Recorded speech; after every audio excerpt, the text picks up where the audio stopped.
Small Hallie. So sorry. Oh, she was just having a rough day. You know what I mean? I'll be talking to her. You don't do that. You protect us. I've seen that, and it feels really good. I'm like, thanks, Dad. I know. I expect all of us to make mistakes. And so when our client sees that, I'm honestly okay with it. Yeah. And if they're not okay with it, that's up to them. I can't decide how they feel about something. It's just, you know what? We screwed up. I'm sorry. We're going to fix it. You literally just asked me one day, do you like what you're doing? And I'm like, not really. No. And he said, what do you want to do? I said, graphic design. He goes, okay. And then fixed it. One of our clients just got off a meeting with Claire the other day. They weren't supposed to talk to me about anything, but they just texted and they're like, you have such an amazing team. Like, you guys are all so incredible, and it's such a pleasure working with you.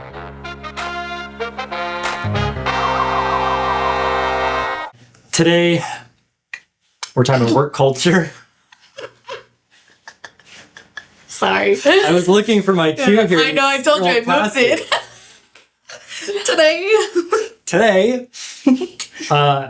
we are a 6-person marketing team. Everybody works remote, and building culture is something that's been really important to us, and figuring out how to do that with a remote team. And I know 5-6 years ago, this was a really big thing, but it's continued. And I think other people have to deal with this still, or want to do this still, to provide the opportunity for people to work remote. So let's talk about work culture with remote employees. But before we do that, Hallie is new on the podcast. Hallie is our one of our graphic designers, and she works with scheduling a lot for real estate, and wears several hats. Also, social media manager. Do a lot more. Also, moral support. But she lives up in Phoenix, and she's come down to join the podcast. So everybody gets to see Hallie. Say hi, Hallie. Hi, everyone. I think you had a pop question for our remote employee guest. Yes. So our team has 5 different values, core values. Ask that like a question. Our team has 5 different core values. And they're just as much for our team as it is for our clients. So I want to know if you know them all. All right. Did we say? I do know this. I recite every morning. Daily affirmations. Those are written on the mirror. All right. At Shadowpoint Media, excellence, communication, hospitality, adaptability, okay, and trust. Dang. Yay! Nice. Very good. Love That's really good. When we were starting out, and I knew this was going to be remote culture heavily, we needed a foundation. We needed guidelines and a way to like set that culture. And I think the core values are one of the first things that we've put into place to do that. And I think that gives us a foundation for so much more that we want to do. I don't think that we always outwardly address them like in our workflow, in our conversation, which I think we should kind of going forward. But I think we operate in them daily. Yeah. Like every time we work together, and some of them apply more to us with each other more than our clients. Because we do say it's just as much for our clients, but like communication, downshifting, and breaking down what we're doing every day is huge. I would say one of the things that we do really, really well is adaptability. We're constantly flexing because we are figuring out how to streamline a lot of our workflows. Like every one of our projects passes through everybody's hand. Yeah. And so we're definitely figuring out how to tighten that up. But everyone remains super flexible. Yeah. We're constantly changing timelines. I don't ever feel like anybody's passive aggressive or upset, or a question is just genuinely a question, which I think we do that really, really well. We exercise adaptability really well. Mm-hmm. Absolutely. I love you. Recently you wrote it somewhere, but you said that's our cardio. Adaptability is our cardio. I think that's the one thing, honestly. It takes so much work to like be willing to adapt, and then to adapt and to keep on that learning curve, because so much of it is a learning curve. Totally. But it's work. And as long as I think we go into the relationship that we all have of working in this environment, but we go into it knowing we have to be adaptable. Yeah. Almost we get to be adaptable, and it's a muscle that we flex often. I think it's a really healthy thing. You know what, Hallie, you're like the most remote. I'm going a little off script here, but you're like, of the three of us, you're the remote one. How do you feel, like, what are some of the things that make you feel like we have a healthy work culture? I would definitely say more on the communication side, because a lot of the time, if you work remote, you don't really know what's going on in person. And so I know what I have to get done every single day. And if something comes up, like with scheduling, I'm not left wondering what I need to do. Yeah. I have my set schedule for myself, I guess. But when something comes up, I'm not like, everything is thrown off because my team is communicating with me, and not every day is the same. So people think that work life is just you clock in, you clock out, and it's the same. But that's the cool thing, is that not every day is the same. We're probably the newest ones on the team, and it's always coming into something that's already built is, you feel like the new kid on the block. But I think everybody does a good job of giving a well-rounded impression of who they are. Because I feel like Boone's really great about constantly adding things into the conversation of what he's learning or what he's doing. And I appreciate that. He doesn't have to do that, but that's part of the stuff that builds culture is who's the personality behind it. He's a big family man, and he's based in Tennessee too. Right. So I think that's a big part of it, is being willing to be let other people in on who you are and how you work. Yeah. Claire's so sweet. She automatically emotes that. Yes. There's been a few of these tools that I've very distinctly implemented on purpose, and I'm curious to get your feedback, both of you, because like you said, you both are probably the newest people here. So the biweekly team meetings, that's for everybody. The Slack channels that we have set up, we have several Slack channels that are intentionally set up. We've got a channel just for celebrating things. Yeah. We've got a channel that's, of course, general, just for check-ins and whatever. We've really leaned into Slack to give us that online space to have those life communications, even outside of just, did this project get done? Yeah. You're really great at that too. Thanks. You share a lot of dog pictures. Yeah. Dog pictures, music, what you're up to at the coffee shop, right? It's really good stuff. And then another one was the kind of setting up a buddy system where everybody has somebody else in the company, a check-in that's every once a week for 30 minutes or whatever. I'm curious, on both of your ends, you meet with Boone, right? And you meet with Claire. How do you feel like those have been part of the work culture? Has it done anything for the work culture for you guys? Or Definitely. I mean, I didn't know Claire before, so the first couple of ones we just talked about, so it's like in your world. How did you get here? For sure. I think you're so much more eager to work hard and lean into a hard conversation or a hard part of a project when you can build trust with them outside of it, and you feel like you know them a little bit. It gave me a good understanding of all the different things she's doing and all the things she has her hand in. So it makes me be a way better respecter over time, because you don't have time to be talking to me. You have a million things to do. But also freedom to ask questions. Asking questions is a great way to get to know somebody and have them teach you the ropes, and I feel like she's been a huge part of that for me. Good. in my lane. Yeah, absolutely. I could say the same thing. Just meeting with Boone, as he's the main designer, and so we're both designers together, and we can bounce ideas off of each other. And I get it's so helpful to talk to everyone on the team, but to have another person in my field, aside from just getting to know him better, is we just sit there. We could be on a meeting for an hour. An hour has passed, and we've just been doing creative things. What do you think of this? What do you think of that? So I think it's been really helpful to grow my skills and really learn from Boone. It's just you know your team better from far away. We're not in the same room, but it feels like we are. have you ever met him in person? Never. Oh, that's funny. I feel like Have you ever met Claire in person? You haven't met Claire? No. No, we haven't actually. And I've only met Claire in person once.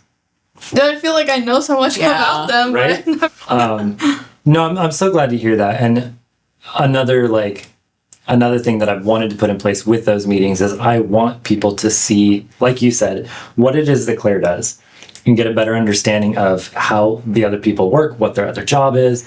And part of this too is exposing each of the people on our team to different roles. to find out, is this something that you click with and like, do you want to do that more? Do you want to cross train, and opening more opportunities in the culture of you're not just pigeonholed to one thing. I really, really firmly believe that everybody here ought to be doing what they're best at and what they enjoy most. And if they're in a position where they're having to do a lot that they just don't enjoy or aren't good at, that's just going to burn you out, and it's going to be really frustrating, and it's going to show in your work. You're a good protector of that for us, I think, giving us free rein to try, but okay if the answer is no.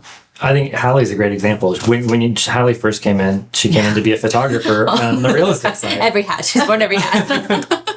Right? I love it. We tried for a long time, and you never gave up. You like pushed into it as long as needed until we realized, you know what, that's just, it's not your passion. It's not what you really want to be doing. But then at the same time, we had this position open up with Claire of needing help with the social media and designing the graphics for it. And maybe social media isn't exactly your passion, but the graphic design side of it, and you guys have really found your fit in that. And that's been so cool for me to watch. It's just like, you've moved and shifted completely in what we're doing, but it's really matched up with what you do best. And it's so awesome because I remember you literally just asked me one day, do you like what you're doing? And I'm like, not really. No. And he said, well, what do you want to do? I said, graphic design. He goes, okay. And then fixed it. No, I wasn't sitting there being like, I don't know how to talk to him. Please ask me. It was very just straightforward, and it was awesome, and now I love it. The way you said I communicated that is just very straightforward. You said there's no passive aggressive. When somebody asks a question, they're just honestly asking a question. And I think everybody's really brought their A game with that to the team of, we take everybody at face value, and we're willing to like not have a mask on, right? Everybody's so authentic. And I know that when you say something, you mean it. And when you say something, you usually mean it. It might be a joke, and I have to figure that out, but but there's some truth in there usually. No, but we ask feedback a lot, and I remember when I first came on, you guys would ask feedback about a graphic. I'm like, I don't got nothing to contribute there. But that's not true. Like, you want my non-graphic-y brain to comment on that, which is cool. And I think I want to shout out Boone, and you guys do this really well, especially in your vein, because there's so much constant collaboration. You really can't fake being a good sport about it in such a small team. Like, if you're offended, it's just... That's true. The tone will come out. It's just, you can't fake that. And I think even into the meeting we had earlier today, like, Boone does a great job of asking a singular question, not a backhanded question, and he can offer feedback. He can disagree in the most honoring way. And he's like, you don't have to use it. Like, and it's maybe it's just an attitude thing. He's really good about that, but you can't fake that kind of fruit. You either have it and you cultivate it, or you don't. So I think we do that really well. I think work culture is really what sets the tone for what our clients experience. If your work culture is off, your client experience will be off. And so I think our focus on getting work culture right the first time is vital, and I think it's working really well. And I think our clients feel that. Absolutely. The feedback that I've gotten from even... Claire is so sweet. It's so true. Oh my God, they really are. They're really competent, very helpful and kind. They did. One of our clients just got off a meeting with Claire the other day, and as soon as they were off the meeting, I knew they were having this meeting, whatever, but as soon as they were off, the client texted me, and I had they weren't supposed to talk to me about anything, but they just texted, and they're like, you have such an amazing team. Like, you guys are all so incredible, and it's such a pleasure working with you. And that's awesome. It gives me joy knowing that, like, the people that I interact with, the clients that I know, that when they get to work with everyone else on the team, they're going to get the same experience. And it's such a joy to like give that to our clients. And I freaking love it. I love it. Like, I think about my ideal client as someone who feels like they took a risk and it paid off. Because I think if they knew what they needed, they would have done it already without us for free on their own. Right.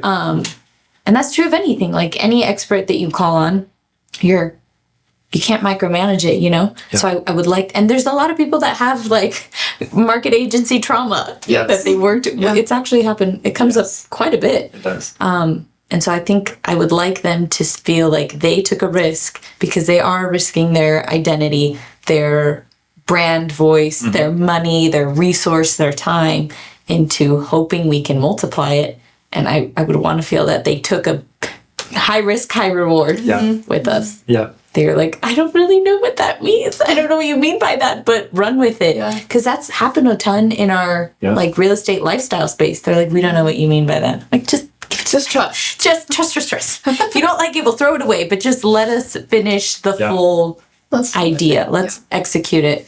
I think tying that back to culture, if we have a solid culture, they feel that and they can feel the security of being willing to take that risk. Yeah. And not feel like we're just running with our idea at the expense of theirs. And I think some of that goes back to there have been a lot of people that have that the agency bad experience. Yeah. And it's been almost fun being the good experience. Or like figuring out how to be that good experience because there's been so many that have been, oh, I spent thousands of dollars and I didn't do anything. Or they treated my employees poorly or whatever it was. And I think for those other agencies, it probably boils back down to work culture where they didn't focus on building a foundation with their team of core values of how we're going to treat each other, how we're going to treat our clients, how we're going to communicate, how we're going to do all of this stuff. And something fell through the cracks. Now, I'm not going to say we're perfect. I'm sure that's going to happen, right? We're all human. Yeah. Somebody's going to drop the ball somehow. Yeah. But we see when we do that and we come back and we fix it. Yeah. And own it. I feel like you were great on, I feel like you protect us. So that's another part of the culture is we own it with each other. We just, I mean, there's 5 of us. You can't really hide, you know. Somebody dropped it. It's pretty obvious who it was. Right. But if we own that, and then I feel like with our clients, you've done a great job of like protecting us, and you don't go, Saul Allie, so sorry. Oh, she was just having a rough day. You know what I mean? I'll be talking to her. You don't do that. You protect us. I've seen that, and it feels really good. I'm like, thanks, Dad. I know. I do think it's important that there's and I felt this because I worked in corporate before, and I saw this done well on several occasions where I had made a mistake, but my manager or whatever kind of just absorbed the hit where a client was upset or even somebody else in the company was upset. Yeah. And it doesn't make sense to throw people under the bus. Like, you're going to destroy your work culture. And it's not how a team works. It's not how, it's not how the team works. You don't see the Marines going in with a team of highly trained spec ops guys and then like passing blame around like, oh, well, we all fell apart because he did this. Yeah. Somebody forgot their pack. Right? Like, every one of them are 100% dedicated to pulling through on the mission. Yeah. And they're all there for each other. No man left behind. And I think we can carry that same no man left behind into our culture of we're all here for each other. And I know we're all going to make mistakes. I've made more of the mistakes than anybody else here because I've been here longer. Given enough time, everybody's going to make a mistake. So it doesn't really matter. My philosophy is make mistakes quick, get over them quick, and learn from it. Yeah, exactly. And I'm good with that. I expect all of us to make mistakes. And so when our client sees that, I'm honestly okay with it. And if they're not okay with it, that's up to them. I can't decide how they feel about something. It's just, you know what? We screwed up. I'm sorry. We're going to fix it. Yeah. Give us a minute to fix it, and I'll tell you when it's done. Yeah, because we're real people. Yeah. Totally. I think that level of authenticity is okay. I don't think we need to expect to be perfect. All right. So because you wrote these questions, I want to see where you're coming from on it. What's your marketing hill diagram? Go. Less is more. Oof. Less is more. You're probably saying too much. I will die on that hill saying that.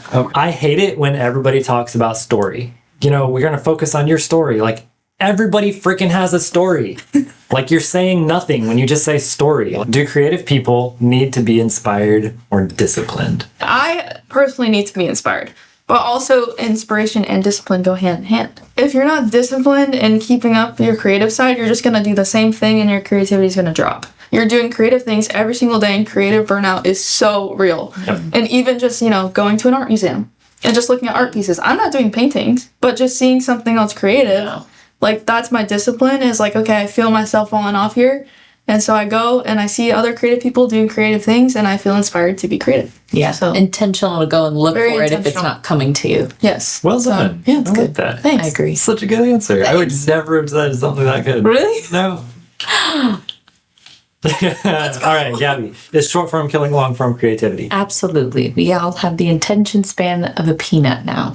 It's crazy. Like for reels and stuff, what you were just saying, if you see a video that's like a minute long, I'm like, ugh. I don't want to watch A it. minute? What is we need help. But Okay. so I mean, So how do we solve that?